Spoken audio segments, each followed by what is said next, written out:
Working Man Investor. Today's video, private money lending.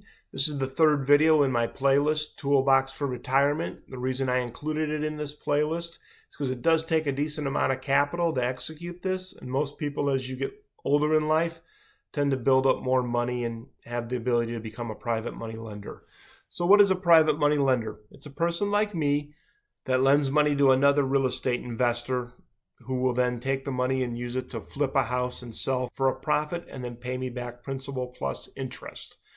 The reason other investors use private money lenders is because I can put money in their hand quickly, a lot quicker than a bank. Within a week or two, one individual who I've done dozens of loans with, I can get money in his hand the very next day.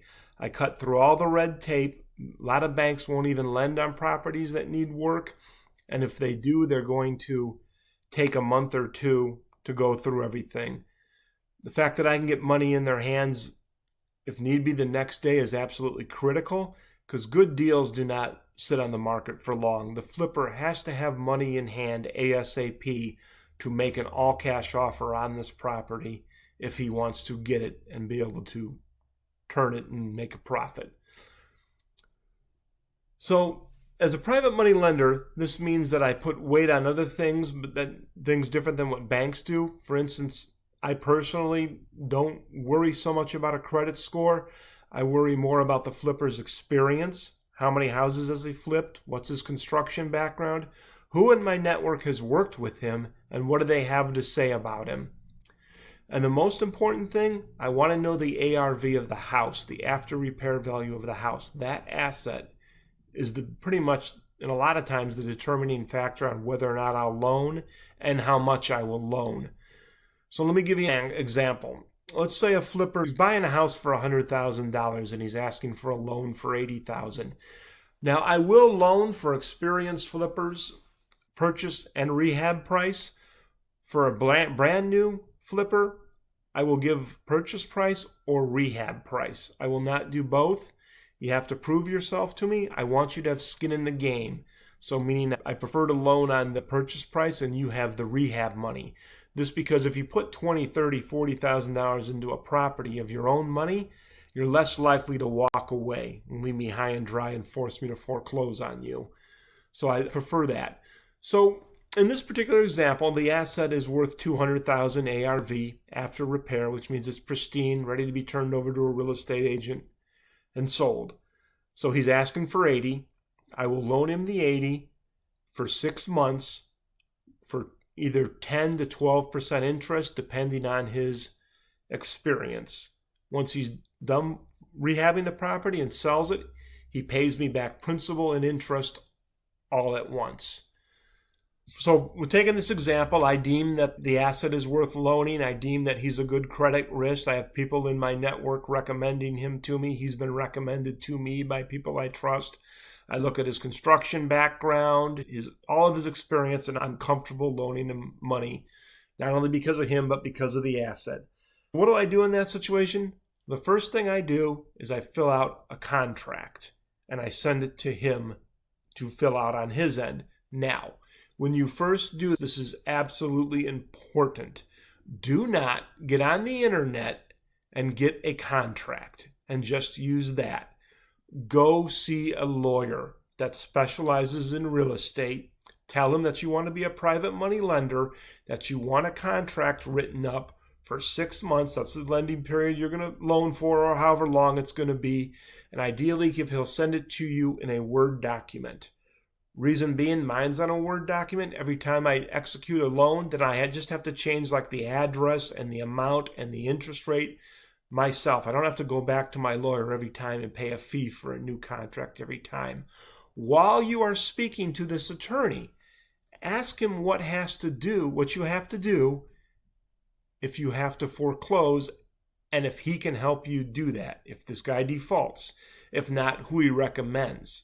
And then go speak to that guy. You want to have an idea of what you need to do if you do have to take back control of this property. Now, I've done dozens of loans because I'm careful. I've never had to do that. But every time you loan, even when I loan to the guy I've loaned dozens of times to, there's a chance that I have to foreclose. Never happened, but you want to be ready. So I'm not giving you legal advice on that. The only advice I'm giving is to speak to this attorney, get a professional attorney written contract, and talk to that attorney about what you would have to do in the scenario of foreclosing.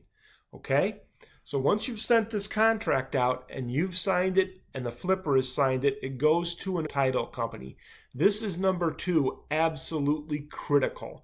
Never, ever private money loan without a contract written by an attorney and using a title company.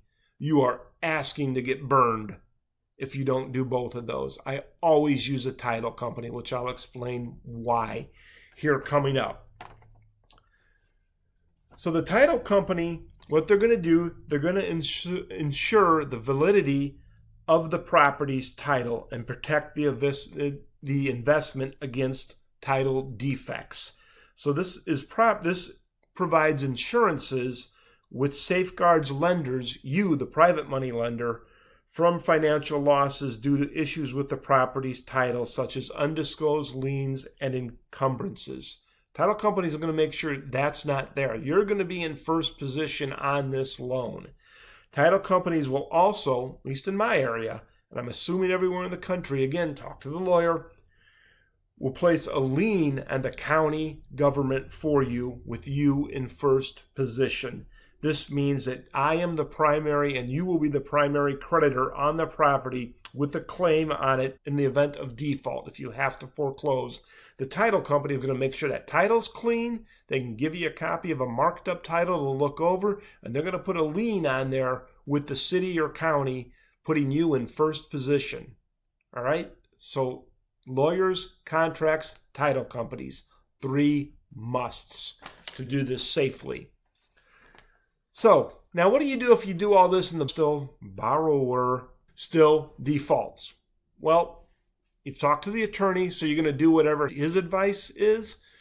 I'll tell you what goes on in my county, just for informational purposes. Again, I've never had to do this. This is just what my attorneys told me happens. So I have 2 options. The individual contacts me and says, I can't do it. I'm done. Okay. It's all right. You just want to sign the contract over to me, and then I'll just let you walk away. If they say, yeah, contact the lawyer. You don't try to do this yourself off the internet and let the lawyer handle this. You just pay the lawyer's fee. It's worth it.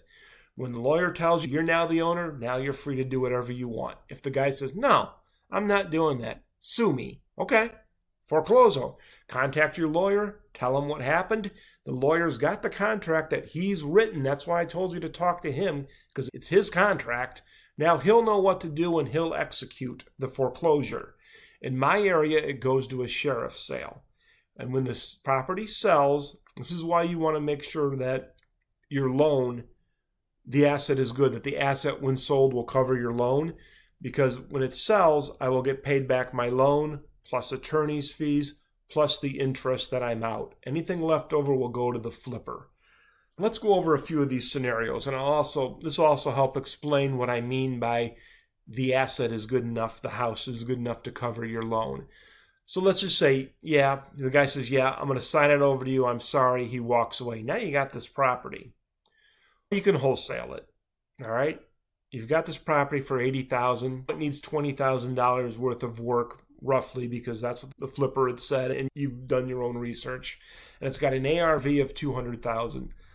So when you wholesale something, what I do is I just contact another flipper within my network. Guys that are always looking for deals and say, hey man, I got this house. I had to foreclose on a private money loan. I want $95,000 for it. It's got an ARV of $200,000 and it needs $20,000 worth of work. Then you negotiate from there. Notice I said 95, even though I loaned on 80. Hey, I lost interest on this, and I've had to sit on this for 6 months. I've had my money out thinking I was going to get interest. I didn't get it. Now's your chance to profit. If you got the loan for $80,000 on a property that needs $20,000 worth of repair, and the property after repair is worth $200,000, you can sell it for more than $80,000. So you can get $95,000 and you walk away with even more money for your troubles. Now, this particular example, I gave you a ridiculous amount of leeway Most properties are going to need more than 20, at least in my area, more than 20,000 worth of repair for a $200,000 home.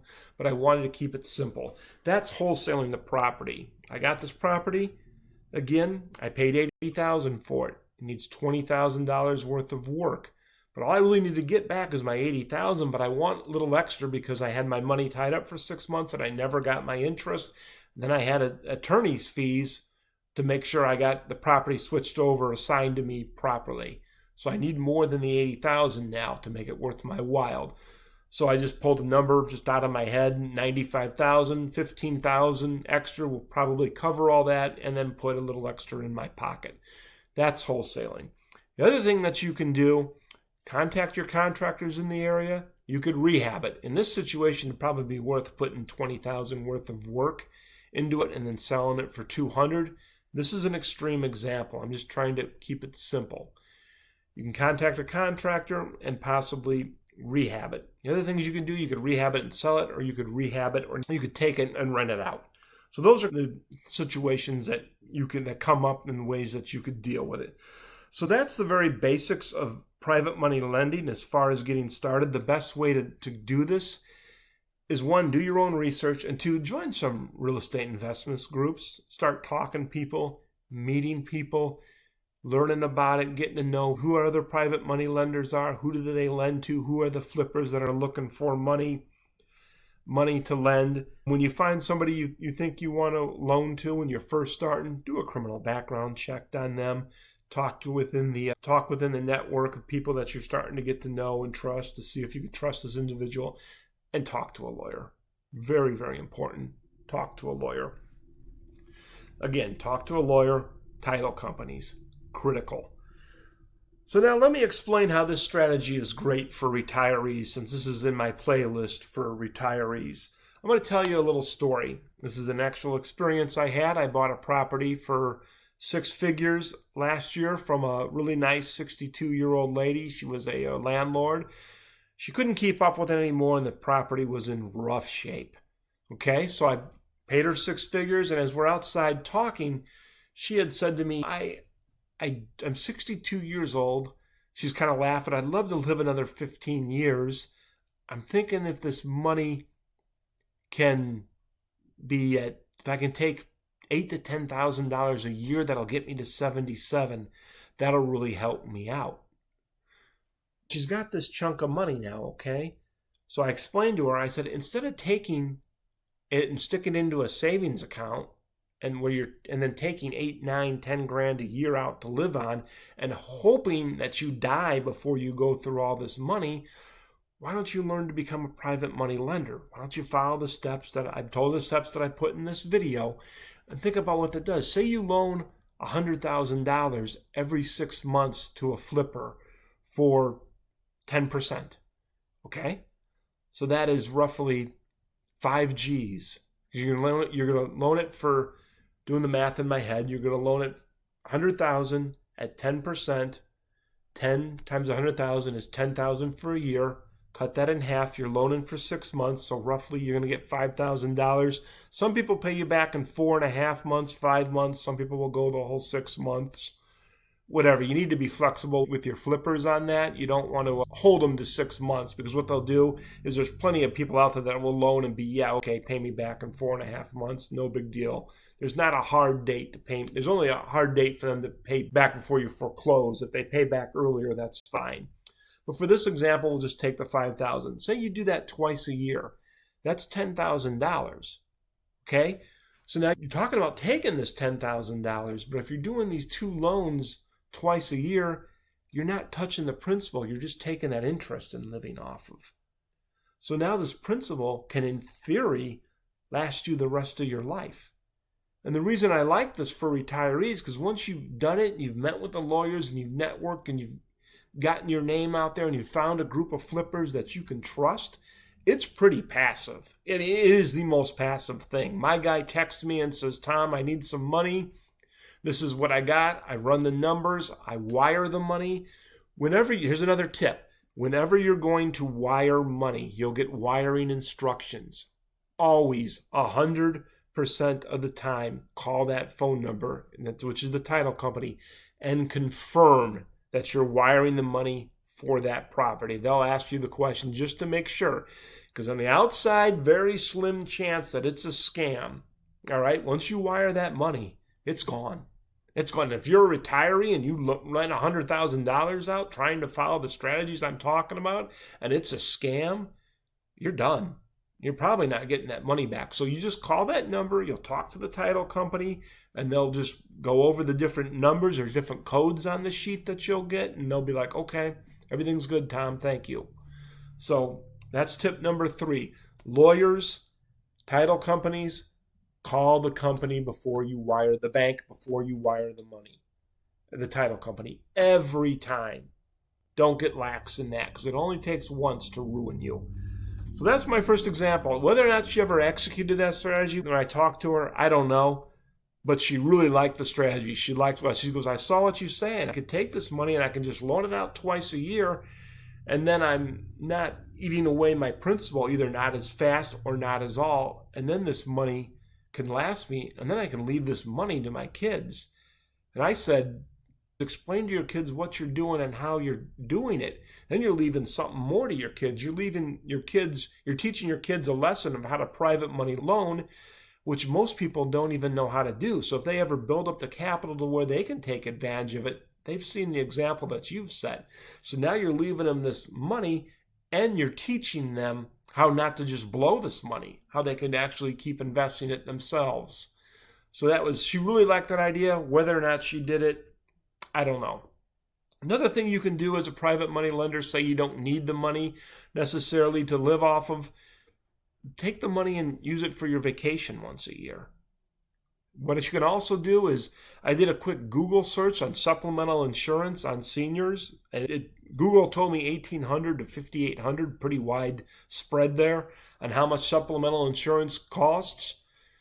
But if you're doing private money lending, with that money, you could use it to cover your supplemental insurance. If you're doing 2 loans a year, you're going to give yourself a nice cushion for as inflation kicks in every year, and every year your supplemental insurance goes up. I hear senior citizens that I know talking all the time about complaining about their supplemental insurance going up every year. And it's getting to the point where what's going to happen if I live another 10 years? If you're doing this private money lending and it's one of your tools in your toolbox for retirement, and you're doing 2 loans a year of 6 figures at 10 to 12%, you're probably giving yourself plenty of cushion to cover your supplemental insurance as it goes up every single year. It's also going to, as I said, it's going to protect the principal. You could leave the principal to your family, or maybe even grow it a little bit.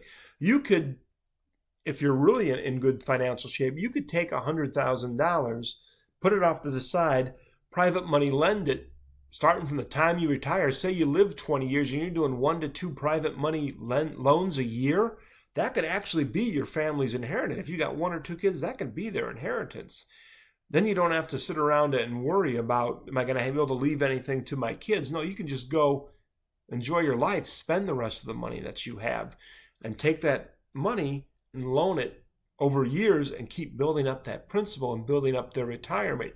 And if you're explaining to them what you're doing, you're teaching them a valuable lesson in investing. So that's what I got for you. That's video number 3 of the Toolbox for Retirement. Working man investor, keep grinding, people.